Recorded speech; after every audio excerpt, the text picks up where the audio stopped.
Sobrang dami niyang ube. Nakikita niyo ba yan? Pure ube yan. Tapos yung kanilang leche flan.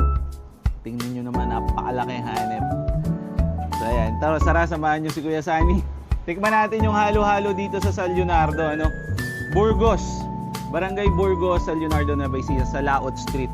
Siyempre, hindi tayo papayag na halo-halo lang din yung kakainin natin. Kakainin natin yung siyempre yung kanilang, tingnan nyo naman, laki.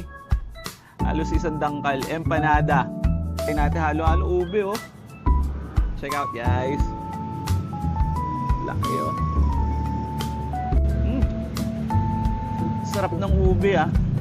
Ang hirap umalo. Leche flan. Haluin muna natin. Tumatapon. Sobrang apaw niya, ang hirap haluin. Grabe, sobrang dami. For only 85 pesos lang to, ah. Ayan, kakain na tayo, guys. Tikman na natin yung ating special halo-halo. Grabe. Nag-uumapaw yung sahog, mga kuya, dati. Tingnan nyo naman yung sahog natin. Grabe, nag-uumapaw. First bite, Alfaros halo-halo dito sa San Leonardo, Nueva Ecija. Let's go.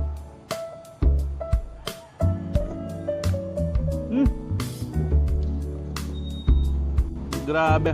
Ayan, oh. Saging and kamote sa kagulaman. Ang sarap, ah. Hindi siya matamis. Hindi siya sobrang tamis. Unlike dun sa mga ibang halo-halo, sobrang tamis nung halo-halo nila. Ito hindi masyado. 85 pesos, ha. Sulit na sulit to, ha. Galing tayo sa Zumba, guys. Nagturo tayo ng Zumba. Then, nadaan lang tayo dito. At tinikman natin halo-halo. Merienda time after Zumba. Alam nyo, guys, mostly, hindi sa restaurant nakikita yung masasarap na pagkain.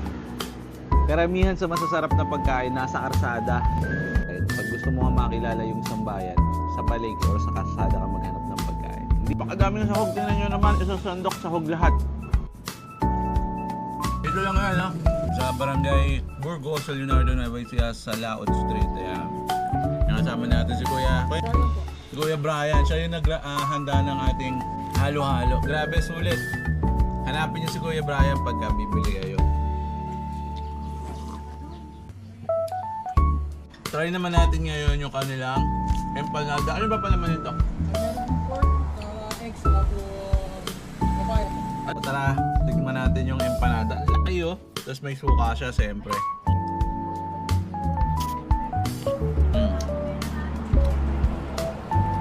Sarap ng suka, ha. Magkano pa lang yung empanada?